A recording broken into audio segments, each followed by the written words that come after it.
9,500 करोड़ का फ्रॉड करने के बाद लंदन भागने वाला भगौड़ा विजय माल्या आखिरकार शिकंजे में आ गया है। हिंदुस्तान की सुरक्षा एजेंसियां उसे पकड़कर हिंदुस्तान वापस ला रही हैं, लेकिन इसके साथ ही कांग्रेस में खलबली मच गई है, क्योंकि कांग्रेस के बहुत सारे नेताओं के नाम इस फ्रॉड से जुड़े हुए हैं।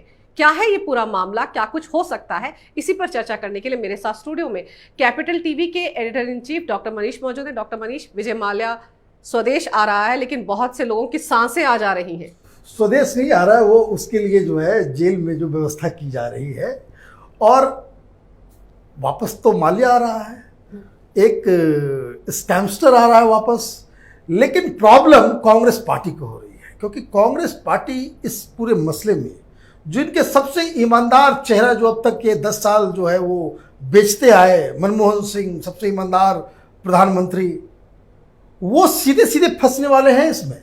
जी, सीधे सीधे मनमोहन सिंह का सीधे सीधे मैं आपको बता रहा हूं, ये लोग देखिए, कांग्रेस का जो इकोसिस्टम है, जिस तरह से न्यूज एजेंसी के ऊपर जो कब्जा है, ये बीजेपी वाले अभी तक सीख नहीं पाए। मैं आपको एक एग्जांपल देता हूं, ये कहीं किसी अखबार में ये खबर नहीं छपी। विजय माल्या क्या विजय माल्या जब सुनवाई चल रही थी, वो क्यों आया है, उसको फिर इससे समझ में आएगा कि वो वापस आखिर आ क्यों रहा है। दरअसल वहां जो वेस्टमिनिस्टर कोर्ट है लंदन, वहां पे इसने अप्लाई किया था कि भाई हमको नहीं जाना, हमारे ऊपर पॉलिटिकल वेंडाटा के तहत जो है हमें तंग किया जा रहा है। तो उसके जजमेंट में वहां की जो जज साहिबा जो थी, उन्होंने क्या कहा, ये हिंदुस्तान के अखबार में नहीं छपा, लेकिन तो ग्लोबल एज है, आपको तो मिल जाएगा। और मैं आपको जब सुनाऊंगा कि वो उस जजमेंट में क्या कहा गया, जज ने क्या कहा, उससे आपको सारा पिक्चर क्लियर हो जाएगा कि कांग्रेस पार्टी के कुछ लीडर्स के जो हार्ट बीट्स जो हैं वो क्यों बढ़ गए हैं। तो जज का नाम है एमा एबोरनॉट, जिन्होंने इस केस को डील किया था। एंड व्हाट शी सेड कि Indian banks had grossly violated their own rules and regulation in lending to Mallya's airline company Kingfisher. Mallya की कंपनी किंगफिशर को पैसा देने के लिए हिंदुस्तान के बैंक्स ने नियम कायदों को ताक पर रख दिया। तो अब बैंक की गलती बता दिया, बैंक ने ही इस फ्रॉड में माल्या की मदद की। अब दूसरी बात उन्होंने कही, क्या कही, उन्होंने कहा कि ये जो पूरा जो फर्जीवाड़ा हुआ है, it can be seen with closed eyes, मतलब आंख बंद करके भी ये पूरे खेल को समझा जा सकता है, देखा जा सकता है। और जो सबसे डैमेजिंग बात जो है, जो उन्होंने कही, वो अगला लाइन सुनिए। उन्होंने कहा कि does any bank officer have the right to reject the order given by the Prime Minister and the Finance Minister of the country by writing a letter? Oh, here lies the crux. Yes.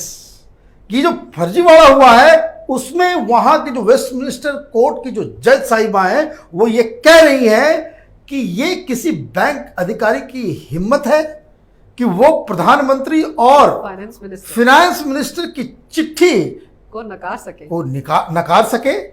और प्रधानमंत्री कौन थे उस वक्त? Manmohan Singh. Finance minister कौन थे? चिदम्बरम साहब।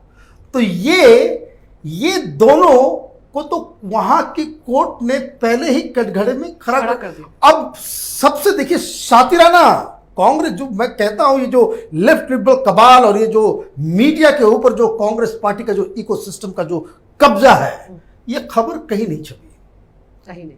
ये झूठ मूठ के लोग कहते रहते हैं, जो लोग बकवास करते रहते हैं सोशल मीडिया में, गोदी मीडिया गोदी मीडिया गोदी मीडिया। कोई गोदी मोदी मीडिया नहीं है।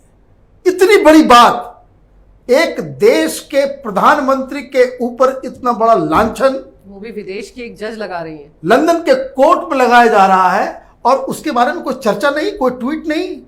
और ये हिम्मत है राहुल गांधी की कि वो ये कह रहा है कि भाई माल्या को आपने क्यों भगाया, माल्या कब वापस आएगा, ये पूछ भी रहे हैं। अब वापस आ रहा है तो आ पूछ गया, लेंगे, अब खुद जाके पूछ लेंगे। अब वापस आ रहा है।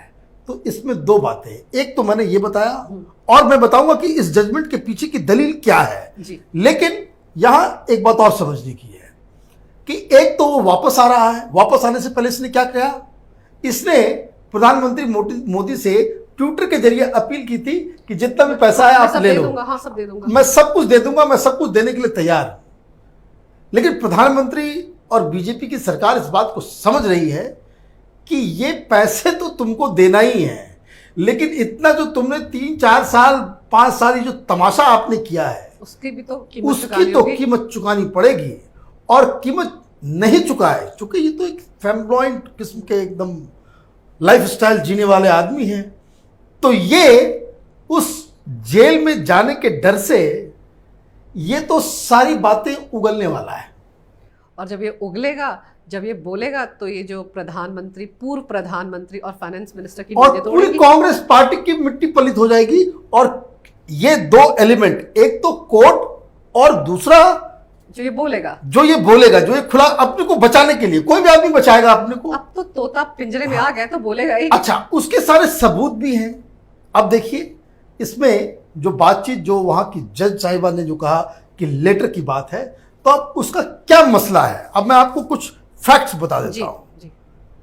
कि ये जो बैंक के जो लोन्स मिले थे, ये 2004 और 2008 में, उस वक्त देश में यूपीए की सरकार, यूपी की सरकार, प्रधानमंत्री, फाइनेंस मिनिस्टर सब वही, 2004 और 2008 में इनको लोन दिया गया और लोन को रीस्ट्रक्चर किया गया 2010 में।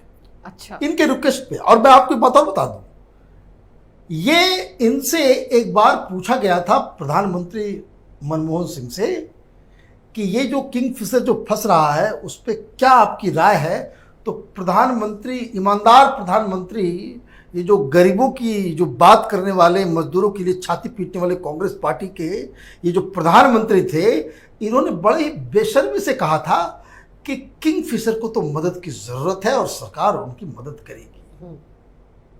बिल्कुल। जब ये ऑलरेडी तय हो चुका था कि वो, उसने खुद को डिक्लेयर कर दिया था कि मैं घाटे में चल रहा हूं, मैं पैसा वापस नहीं कर सकता, दिवालिया खुद को घोषित किया था ना।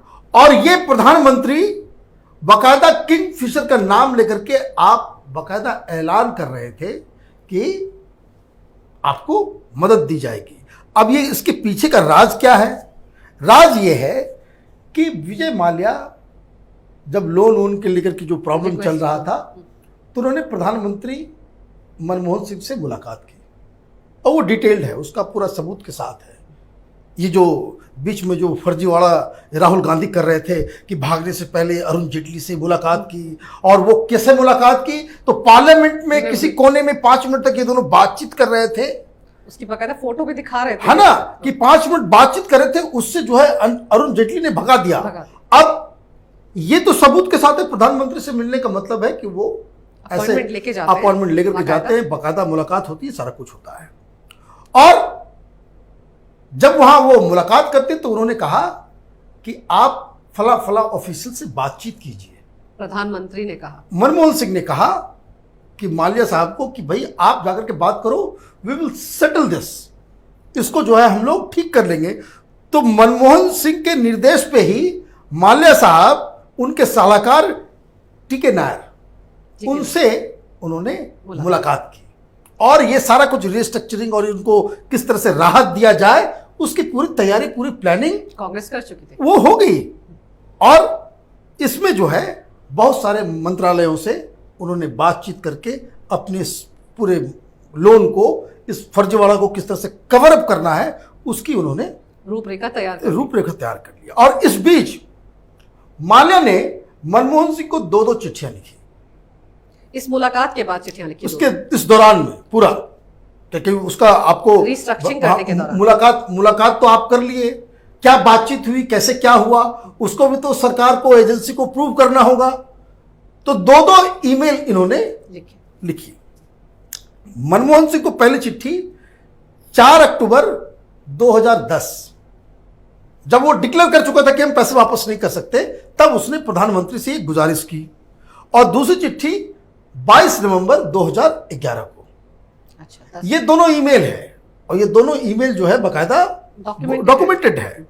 और चिदम्बरम से माल्या ने 21 मार्च 2013 और 22 मार्च 2013 को ईमेल किया।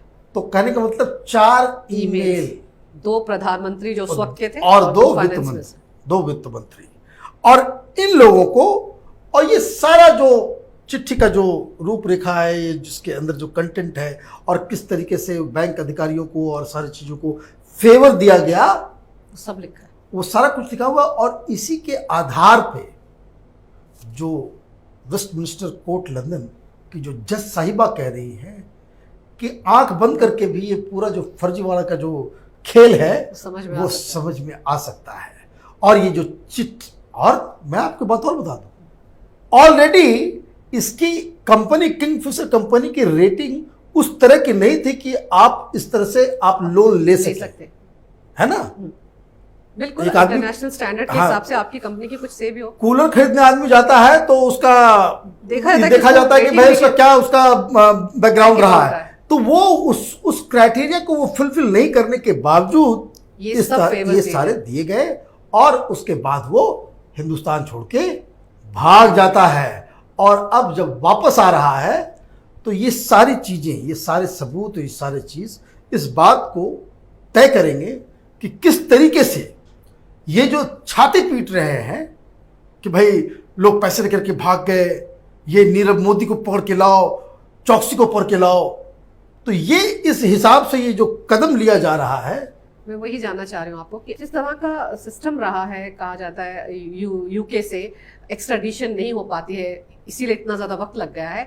एक तो ये बहुत बड़ी कामयाबी है हिंदुस्तान की सरकार के लिए, और हम ये मानकर चले कि इस कदम के बाद बाकी 2 भगौड़े जो वहां पर हैं उन्हें भी हिंदुस्तान लाया जा सकता है। देखिए, यूके से किसी को लेकर के आना, यूरोप के किसी भी कंट्री से इस तरह से एक्स्ट्राडिशन लेकर के आना, वो थोड़ा डिफिकल्ट इसलिए है क्योंकि वहां पे अलग अलग तरह के कानून हैं। अब आपको याद होगा जब पहली बार विजय माल्या ने अपील की थी वहां के कोर्ट्स में, तो उसने क्या दलील दी थी? उसने ये दलील दी थी कि हम तो जाने के लिए तैयार हैं, लेकिन ये हिंदुस्तान की जेलों की तस्वीरें हैं। उसने जेल की तस्वीरें दी थी और बड़ा ही इनह्यूमन कंडीशन में वहां रखा जाता है, और इसलिए ये हमारी ये बीमारी है, हमारा वो है, हम इस जगह पे नहीं रह सकते हैं, इसलिए हमें हिंदुस्तान नहीं भेजा जाए। और इसको लेकर के काफी बहस, और धीरे धीरे वहां पे, लेकिन इसके लिए आपको सैल्यूट करना पड़ेगा हिंदुस्तान की एजेंसियों को, जो टीम गई, और लीगल टीम जिस तरीके से वहां के लोअर कोर्ट से, फिर हाई कोर्ट से, फिर सुप्रीम कोर्ट से, हर जगह उसके हर आर्गुमेंट को इंग्लैंड के कानून के मुताबिक इसको जो है आप वापस लेने में कामयाब। और अब मैं एक एग्जाम्पल, पैरेलल एग्जाम्पल मैं दे देता हूं ताकि लोगों को समझ में आए कि सरकार, ये जो अभी मोदी सरकार है, उसके डिटर्मिनेशन का हाल क्या है। इसी तरह का केस एक और भगोड़ा जो हिंदुस्तान के पैसे को लेकर के भाग गया, उसका नाम है मामा कोतरोची। कोतरोची साहब वो थे जिनके जरिए गांधी परिवार के द्वारा, जिसपे जो आरोप लगा कि बोफोर्स का घोटाला किया गया, और बोफोर्स के घोटाले में जो पैसे का जो लेन देन हुआ था, तो बैंक अकाउंट क्या था, कैसे दिया गया, सब कुछ, वो सारी चीजें थी। हिंदुस्तान की सरकारों ने, जब नॉन कांग्रेस गवर्नमेंट जो थी, उसके उस बैंक अकाउंट्स को फ्रीज भी करवा दिया था, लेकिन हम कभी उसको यहां पे हिंदुस्तान नहीं ला सके। और जब यूपीए की सरकार थी, अभी उनके हंसराज जी का डेथ हो गया, जो लॉ मिनिस्टर थे, और वो बहुत ही सोनिया गांधी की करीबी लीडर थे, हंसराज भारद्वाज। तो भारद्वाज साहब जब लॉ मिनिस्टर थे तो उन्होंने ये इस बात को इंश्योर किया कि भगोड़ा हिंदुस्तान तो आए ना कोतरोची।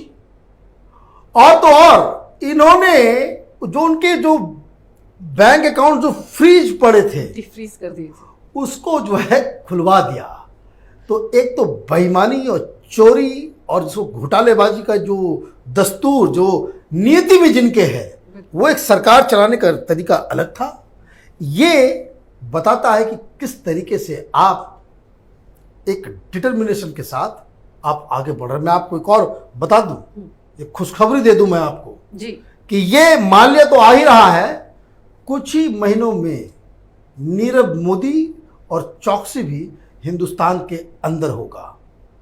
तो ये चूंकि ये मसला पॉलिटिकल हो गया है और इसमें सरकार के पास कोई दूसरा रास्ता भी नहीं है। अदरवाइज अगर कोई भी कंपनी हो, चाहे वो किंगफिशर हो या कोई भी हो, उसको इस तरह से बिल्कुल ही नष्ट करके आप सिर्फ पैसे को लेने के लिए इस तरह की कार्रवाई करते हैं, तो ये सरकार का एक डिटर्मिनेशन वो समझ में आता लेकिन है। मुझे ये समझाइए कि ईमानदार पूर्व प्रधानमंत्री मनमोहन सिंह और चिदम्बरम तो गेड़े में आएंगे, लेकिन इसके अलावा और कांग्रेसी कौन कौन है जिनकी नींदें आजकल उड़ी होंगी?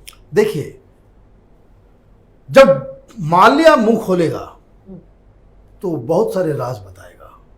और मैं आपको बता दूं, ये सिर्फ मसला अब वो पैसे का नहीं है, ये मसला पॉलिटिकल हो गया है।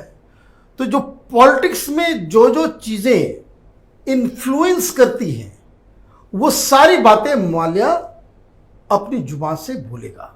अब जैसे मैं उसका एग्जांपल देता हूं, जैसे हिंदुस्तान में क्या हो रहा था, माल्या के नाम पे राहुल गांधी रोज कहते भाई ये अपने 4-5 दोस्तों को भगा दिया, तो ये जो है माल्या अमीरों की सरकार है। ये क्या है? ये बचकानी बातें हैं, लेकिन पॉलिटिक्स में तो ये चलता है।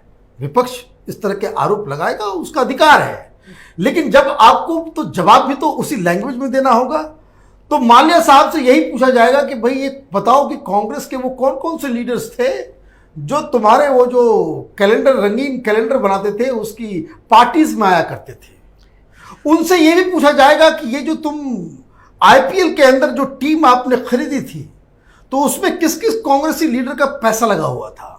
उनसे ये भी पूछा जाएगा कि जो क्रिकेट मैच के बाद वो सारी लड़कियों और इस सब तो एक जश्न होता था, पार्टी जो होता था, उसमें कौन कौन लोग शरीक होते थे, वो कौन अधिकारी हैं यूपीए के, वो कौन मिनिस्टर है, वो कौन चीफ मिनिस्टर का बेटा है, कौन वो फाइनेंस मिनिस्टर का बेटा है। तो ये सारे लोगों की कलई जो है वो खुलेगी। और मैं आपको बता दूं, ये माल्या वगैरह जो अपना इस तरह का अंपायर चलाते हैं, वो इस तरह से नहीं चलाते। वो कोई राहुल गांधी नहीं है। वो जहाँ जहाँ ये लोग गए होंगे, जहाँ जहाँ पार्टियां हुई होंगी, उसकी तस्वीरें, उसके वीडियोस, उसके सारे चीज़ उसके पास मौजूद होंगे। और जैसे जैसे वो जितने दिनों तक वो आराम से अपनी जुबान को खोलता रहेगा, अलग अलग कहानियाँ जो है वो बताता रहेगा, तो ये क्या है कि ये एक तो फ्रॉड का मसला, जो कानूनी जो कार्रवाई है वो तो अलग चलेगी ही, लेकिन ये जो माल्या जो रायता फैलाने वाले हैं उसको लेकर के, अच्छा मैं इसमें एक चीज और, मैं बहुत सारे लोगों के दिमाग में भाई कि भाई ऐसा ही क्यों होगा कि सिर्फ जो है कांग्रेस और ये, वो ऐसा इसलिए होगा क्योंकि ये सारा कारनामा उसने कांग्रेस के रिजीम में ही किया है। तो वो कोई अगर किसी को खुश करना है, किसी को ऑबलाइज करना है, तो वैसे लोगों को ऑबलाइज करेगा ना जिनसे फायदा मिलता हो, जिससे फायदा मिले, जिसके पास अधिकार हो, जिसके पास साइन करने की अथॉरिटी हो। तो उसमें वो ब्यूरोक्रेट्स हो सकते हैं, पुलिस ऑफिसर्स हो सकते हैं, वो और वो कौन होते हैं? वो सब सरकार के साथ, ये सरकार के साथ। और ये भी मैं तो हिंदुस्तान में तो अब कहने को ये है ना, अदरवाइज कांग्रेस की सरकार आती है तो जो सेक्रेटरीज हैं, जो जीडीपीज है, सारे लोग जो वरिष्ठ अधिकारी हैं, वो अपने हिसाब से, तो वो एक पूरा एक मंडली है जिसके जरिए जो है वो, तो ये सारे लोग जो है उसमें फंसेंगे। और दुनिया ये भी देखेगी कि ये जो तथाकथित ईमानदार, हालांकि मुझसे अगर आप पूछेंगे तो मैं तो मनमोहन सिंह को एक बहुत ही खराब प्राइम मिनिस्टर के रूप में मैं समझता हूं कि ऐसा प्रधानमंत्री जो हिंदुस्तान के ऊपर एक कलंक साबित हुआ। अच्छा, इस पे कभी कभी हम लोग उस पर प्रोग्राम करेंगे, क्योंकि ये सिर्फ माल्या का ही केस नहीं है, और भी केस। कोयला घोटाला तो इनके सिग्नेचर से हुआ है। ईमानदार किस बात के? आपको 10 जनपद का गुलाम ही बनना था तो प्रधानमंत्री बनकर क्यों? आप ऐसे भी कर सकते थे। आपने प्रधानमंत्री की कुर्सी पे बैठ के 10 जनपद की गुलामी की है। वहां से जो कहा जाता था कि फाइल पे साइन करो, आप फाइल पे साइन कर देते। आपने बड़े बड़े घोटाले करवा दिए। तो ये सारी चीजें जो है वो होने वाली हैं। और मुझे लगता है कि ये एपिसोड माल्या के आने के बाद जो है वो बड़ा मजेदार होने वाला है। हाँ, आपकी मुस्कुराहट बता रही है, आप तो खुश है कि माल्या आएगा और मुंह खोलेगा और बहुत कुछ बताएगा, लेकिन ज़रा कांग्रेस के बारे में सोचिए, उसके नेताओं के पेट में कितने मरोड़ उठ रहे होंगे इस वक्त। जो जानकारी विस्तार से आपने दी उसके लिए बहुत बहुत शुक्रिया। अगर आपको हमारा ये वीडियो अच्छा लगे तो कृपया इसे लाइक करें, शेयर करें और हमारे चैनल को सब्सक्राइब करना ना भूलें। देखते रहिए कैपिटल टीवी।